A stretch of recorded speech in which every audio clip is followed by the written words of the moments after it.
notre émission, dans votre émission Femmes vertueuses, femmes de valeur. Ce matin, nous avons donc le plaisir d'accueillir Hélène Plokus. Hélène, bonjour. Comment vas-tu ce matin? Bonjour Nadège, ça va très bien, merci. Je suis heureuse d'être avec toi pour pouvoir présenter cette émission. Voilà, partager un parcours de vie, des expériences qui pourraient donc fortifier ceux qui nous regardent et qui nous écoutent. Hélène, petite fille, est-ce que tu te rappelles comment tu étais? Oui, en partie de mes souvenirs. Voilà.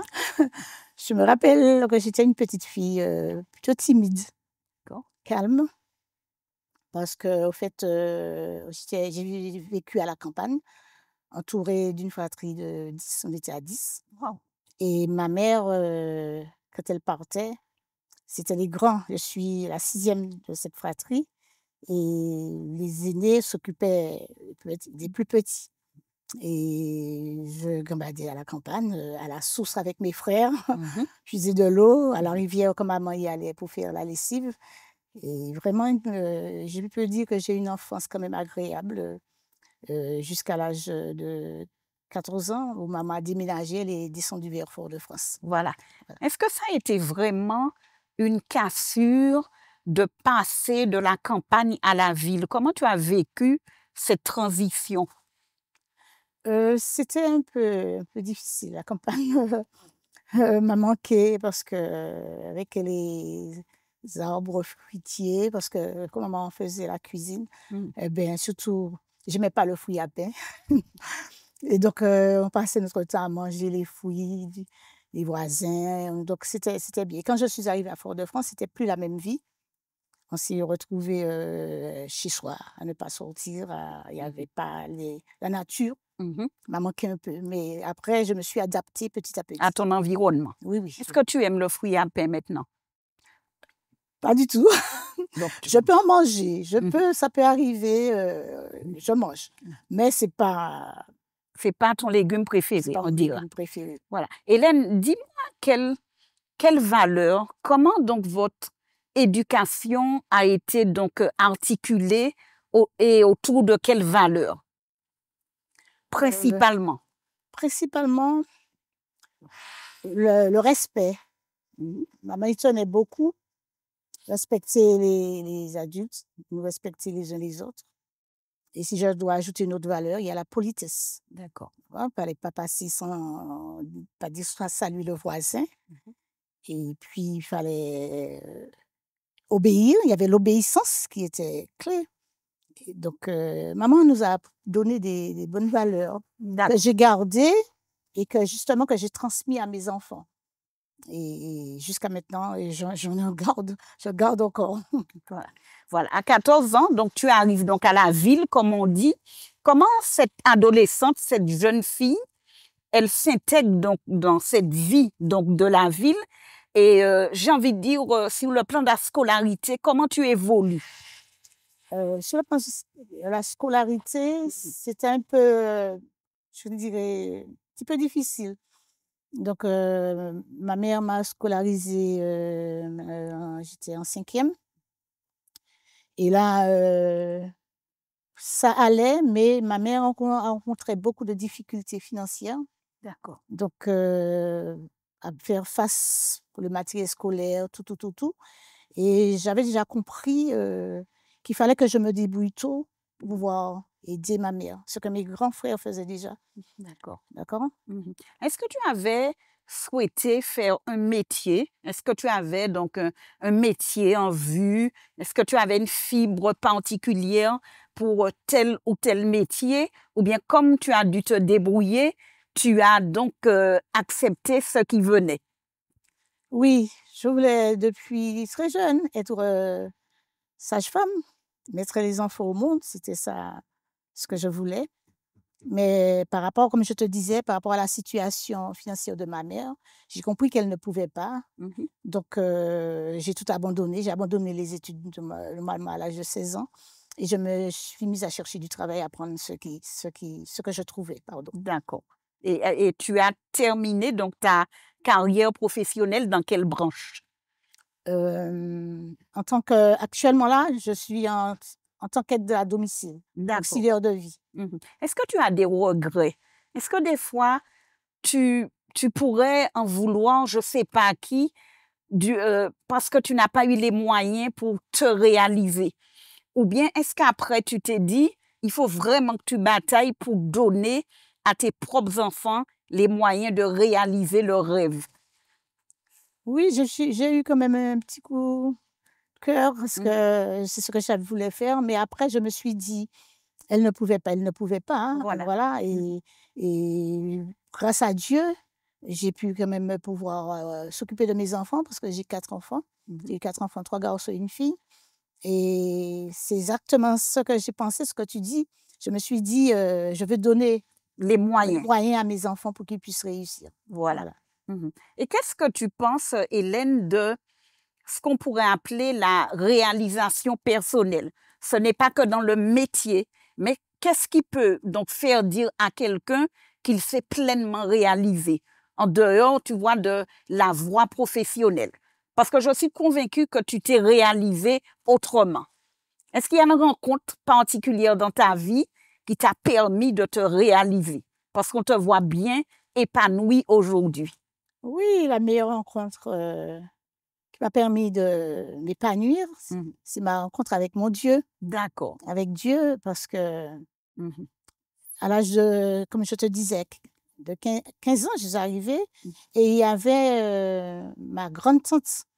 En ce temps-là, il y avait des moments de prière au foyer D'accord. et là, j'ai entendu parler, mes Mmh. cousines me disaient qu'il y a des réunions et j'ai demandé à ma mère et j'y allais. J'y D'accord. allais presque tous les soirs avec un frère, d'une église, Mmh. de l'église et là, je suivais les réunions et j'ai commencé à découvrir qui était vraiment Dieu D'accord. et en lisant la Bible, parce que c'est la première fois que j'ouvrais Tu la Bible. étudiais la parole. J'étudiais la parole et quand je sortais le soir des réunions de chez ma tante, en rentrant à la maison, je livrais la Bible et la Bible me parlait. Dieu D'accord. me parlait Mmh. et j'ai pris vite goût, j'ai senti le Saint-Esprit déjà me parler dans mon cœur Mmh. et cela me faisait un bien, un bien. Je sentais j'avais quelque chose de plus que ce que je n'avais pas. Mmh. Est-ce à dire, Hélène, que certainement que tu te sentais donc avant cette rencontre «incomplète» entre guillemets et que tu as eu vraiment cette notion de plénitude quand tu as connu Dieu? Oui, j'ai eu vraiment cette rencontre, je veux dire que vraiment Dieu a comblé beaucoup de choses Mmh. dans ma vie, l'absence de mon père, beaucoup de choses, encore je ne vais pas en parler. D'accord. Dieu a vraiment comblé cela Mmh. dans ma vie Voilà. et Et voilà. Et comment tu as évolué avec ton Dieu à travers cette rencontre? alors, Ton évolution en tant que femme, en tant que maman, comment donc ce tremplin t'a permis donc d'évoluer? Tu as parlé de combler les vides. Comment donc tu t'es réalisée? alors, pour tout dire, j'ai rencontré vraiment Dieu. Comme on dit, une première fois on entend parler de Dieu. Voilà. Mmh. 15 ans, 16 ans, j'ai entendu parler, j'allais dans les études, Mmh. et puis après, un moment après, alors que je voulais, concrétiser cette alliance avec Dieu par le baptême, D'accord. mais ma mère, s'est opposée et j'étais mineure Mmh. et il y avait pas question pour elle que je me baptise. D'accord. Donc ma foi a pris un coup Mmh. et j'ai arrêté d'aller à l'église, tout et là, c'est là que j'ai rencontré celui qui est devenu mon époux. D'accord. Nous avons aménagé parce qu'il y avait beaucoup de difficultés et j'ai eu mon fils, je suis tombée enceinte, j'ai eu mon fils mais là, je passais par des moments très, très, très difficiles, D'accord. des problèmes financiers, Mmh.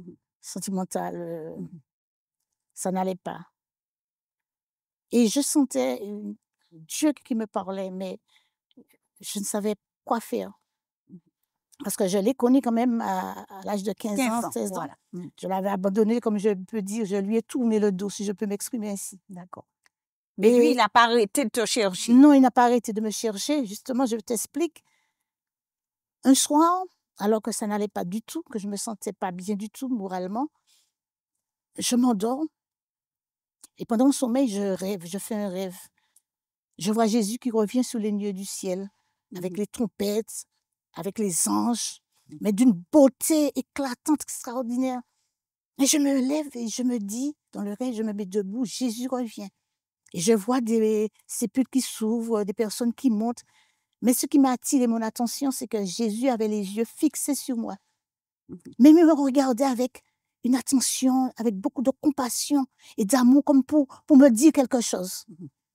Et après, il est remonté, le ciel s'est refermé, et je regarde ma mère debout à côté de moi. Et je la regarde, je dis, maman, tu as vu?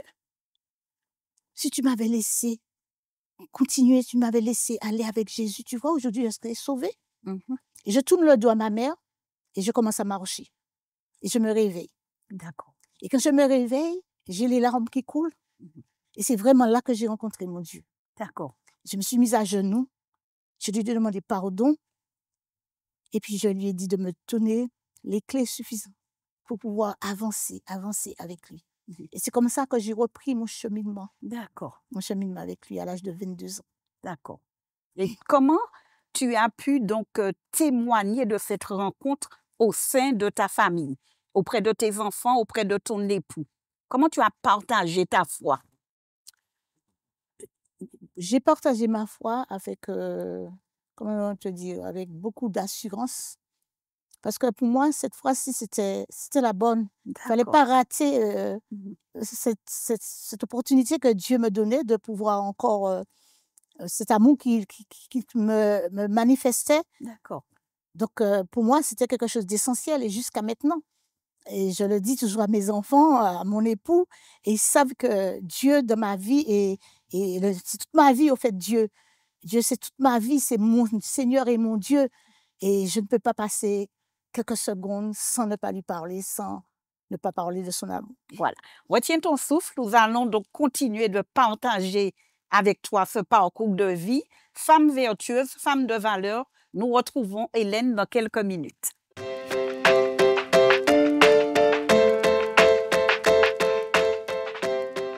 Femme vertueuse, femme de valeur. Elle rencontre son Dieu qui l'interpelle donc intimement et personnellement. Et pas question pour Hélène donc de retourner en arrière.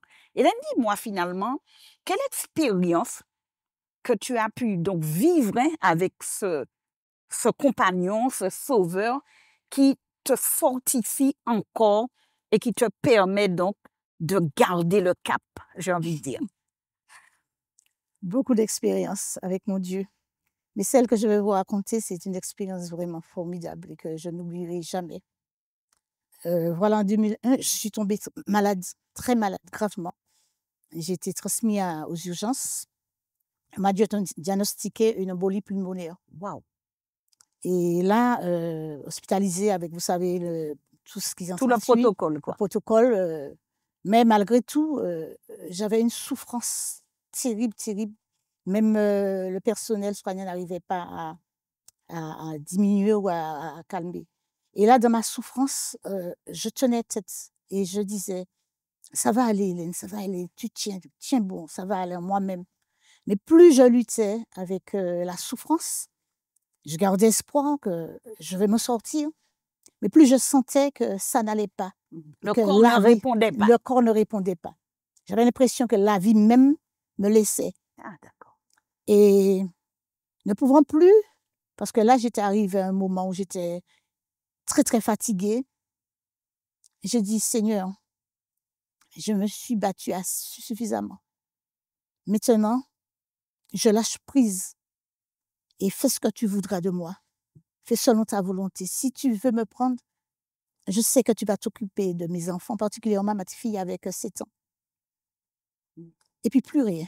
Il était environ vers 18 heures. Et le lendemain matin, j'ouvre les yeux. L'Éternel a miraculeusement passé la main sur moi. Je respirais parce que là, l'embolie pulmonaire, on n'arrive pas à respirer. On a beaucoup de souffrance. Je respirais, la respiration passait. Les infirmiers ne comprenaient pas, le médecin n'a pas compris. Je respirais convenablement, pas de souffrance. Et là, je suis assise sur le lit, je dis, mais il n'y a pas de... Ça va? Et les larmes coulaient. Mon Dieu m'a guéri. Le lendemain, quand tu as été guérie? Alors, le lendemain, quand j'ai été guérie, les médecins sont venus, ils n'y croyaient pas, ils m'ont sculpté pour voir si vraiment ça allait. J'ai des de la famille qui est venue me visiter. Ils me disaient, mais on m'a dit que tu es presque morte, c'est toi? J'ai dit, oui, c'est moi, l'Éternel est vivant. Donc, ce que je veux dire, c'est que notre Dieu est vraiment un Dieu d'amour, de miséricorde, et il fait ce qu'il veut. Voilà. Il est Dieu. Et quand il connaît la situation, il sait le pourquoi, il m'a redonné la vie. Et je comprends pourquoi il m'a redonné la vie, parce qu'aujourd'hui, je suis ancienne de mon église et je prêche son nom. Je partage l'amour, son amour partout. Hélène, à partir de ce moment, la foi devient évidente pour nous. On se dit que ce n'est pas une fable, je l'ai vécue. C'est-à-dire qu'on pourrait se dire que mon oreille avait entendu parler, mais là maintenant, mes yeux te voient. Quand on a vécu une telle expérience, quel poids ça nous donne dans notre cheminement? Pas uniquement dans notre cheminement, le cheminement chrétien, mais dans notre vie de femme. Quel poids ça nous donne? Quelle assurance ça nous donne? Eh bien, l'assurance, c'est de savoir qu'on n'est pas seul, qu'on a un Dieu qui nous accompagne. Dans les moments difficiles comme dans les beaux, l'Éternel est là, Dieu est là. Et c'est sur lui que je compte. Chaque jour, à mon lever, à mon coucher, pendant la journée, je lui parle et je lui confie ma vie. Donc, on n'est pas seul, parce qu'il le dit. Il le dit dans sa parole, je ne te laisserai point, je ne t'abandonnerai point. Il connaît notre faiblesse, il connaît nos difficultés.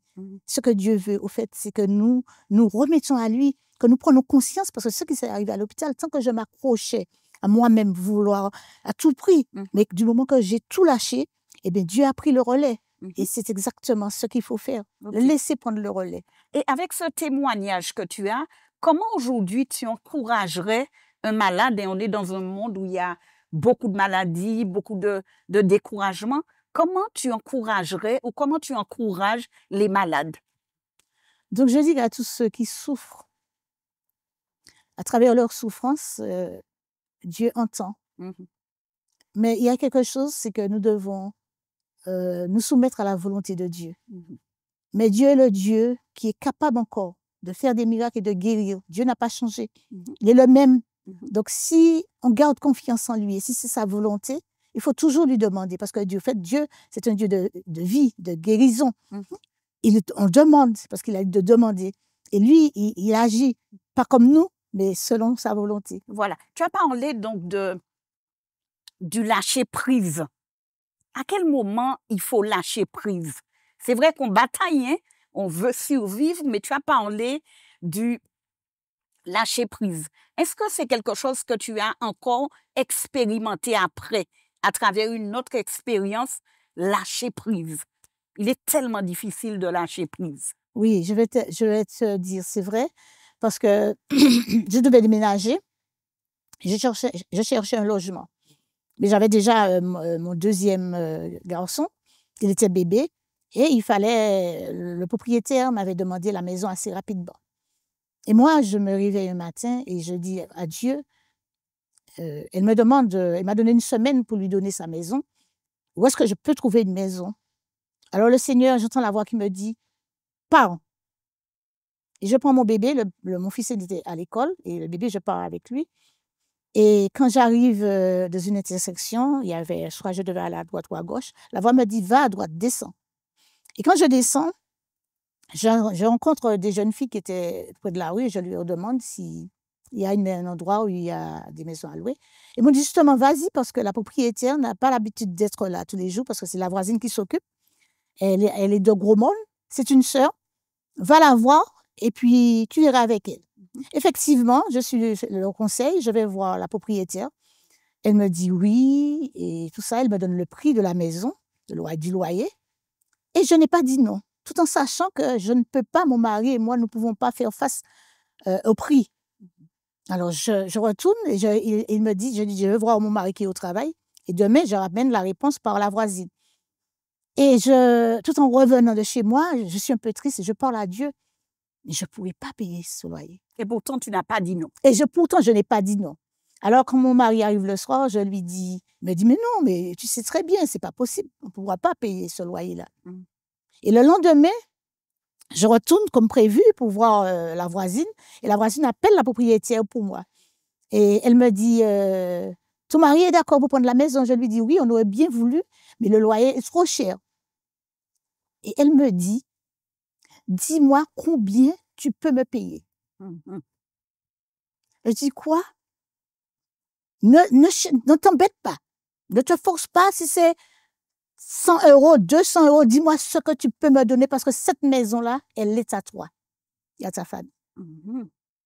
Et comment tu as compris ton Dieu quand tu vis une telle expérience où finalement tu deviens acteur? Dis-moi quel montant qui te convient. Comment tu l'as compris ton Dieu finalement? Finalement, quand ça se passe comme ça, on est ému.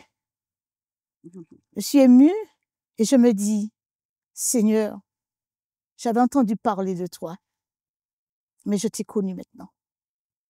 Et c'est pourquoi je dirais, mon Dieu, c'est mon tout, c'est mon Seigneur et mon Dieu. Il est toute ma vie. Il est toute ma vie, je ne peux pas vivre sans mon Dieu. Exactement. Dis-moi, Hélène, quel serait donc ce passage biblique que tu aimes beaucoup, qui vient un petit peu asseoir ta foi, ou ce verset biblique qui t'encourage toi-même et qui te permet aussi d'encourager les autres?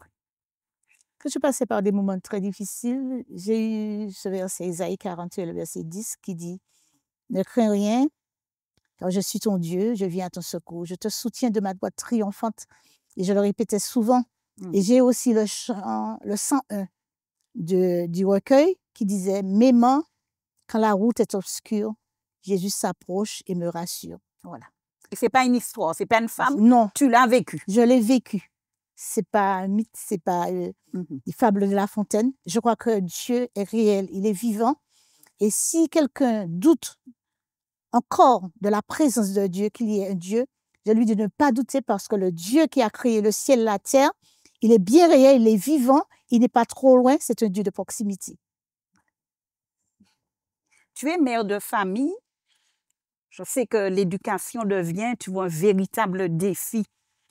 Comment tu transmets au sein du foyer? Ce n'est pas toujours évident, mais comment justement garder le cap et se dire qu'il faut demeurer dans ce rôle de transmission parce que le Seigneur lui-même nous demande de le faire.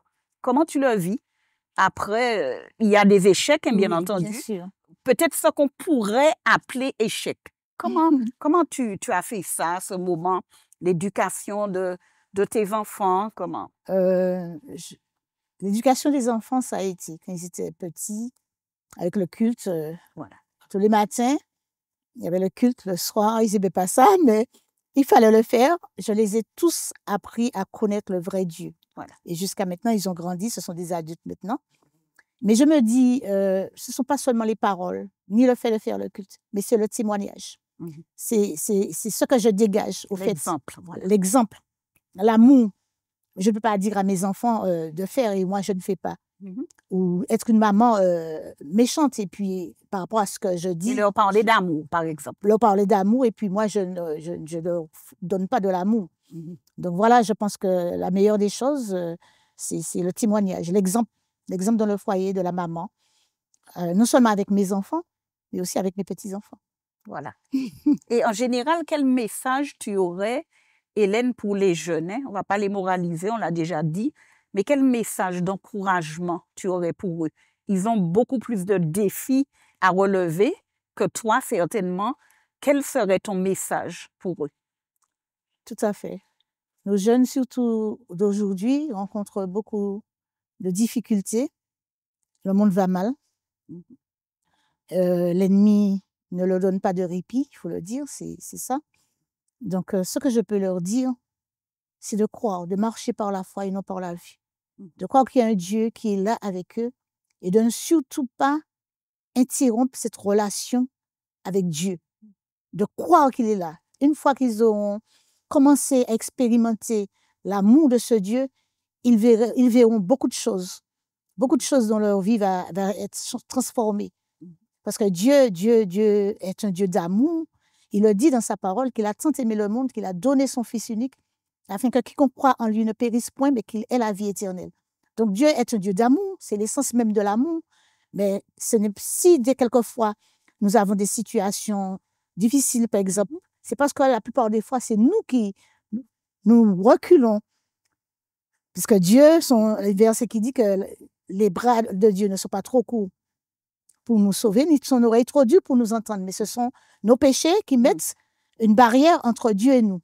Donc, ce que je peux conseiller aux jeunes, c'est d'avoir une relation personnelle avec Dieu, de prier beaucoup et surtout d'étudier, de lire la parole de Dieu. Dieu va se révéler à eux comme il s'est révélé à moi, alors que j'avais 15 ans.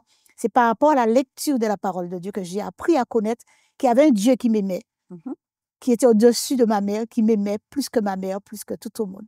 Et j'y crois toujours. Voilà. En tant que femme, est-ce que tu crois que Dieu t'a doté donc comment je devrais dire ça, d'arguments donc particuliers, d'une sensibilité particulière pour travailler, pour communiquer avec les autres? Oui, je ressens en moi cet amour que Dieu m'a transmis. L'amour envers tous, envers les enfants. L'injustice, je ne peux pas supporter qu'on fasse du mal à un enfant. Je travaille chez une personne handicapée, eh bien, je suis là avec lui. Je ne peux pas dire, puisque c'est mon travail, je fais n'importe comment, non. L'amour de Dieu, lorsqu'on l'a en nous, c'est quelque chose de primordial qui nous permet d'entendre, de comprendre l'autre aussi. Et c'est ça que justement qui manque dans le monde, un peu plus d'amour. Mais Hélène, être maman, est-ce que ça t'a aidé dans ton approche avec tes propres enfants? Oui, tu en es la maman, mais avec d'autres personnes. Est-ce que la fibre maternelle t'a aidé dans ta démarche de communication avec les autres? Tout à fait, parce que lorsque je vois un jeune ou un enfant en difficulté, je pense à mes enfants. Par exemple, je donne l'exemple, je passe à Fort-de-France, je vois des jeunes peut-être sont dans la rue et je me dis ça, il aurait pu être mon enfant et je prie dans mon cœur pour lui. Donc, le fait d'être maman, cela me touche parce que je considère que tous les autres enfants pouvaient être mes enfants. Les petits-enfants pouvaient être mes petits-enfants. Voilà. Okay. Hélène, le temps arrive donc à son terme. Tu m'as parlé d'un chant, M'aimant. Le numéro, tu as dit 101. Est-ce que tu pourrais donc, pour conclure ton émission, et je crois que ce sera donc une conclusion, j'ai envie de dire, qui va un petit peu porter un petit peu la cerise sur le gâteau de ton témoignage. Est-ce que tu pourrais fredonner un refrain ou une strophe de ce chant? Ouais, j'ai pas une belle voix. On laisse la voix, on va écouter les paroles et le message. D'accord. Alors, le chant dit: mais quand la route est obscure, Jésus s'approche et me rassure. Il me conduit par sa main sûre dans son amour. Belle conclusion parlante donc pour le témoignage d'Hélène Plokus qui était notre invitée aujourd'hui. Merci Hélène pour ton partage, donc de ce parcours de vie. Et femme vertueuse, donc femme de valeur, nous retrouvons bientôt une nouvelle femme vertueuse et une nouvelle femme de valeur. À bientôt.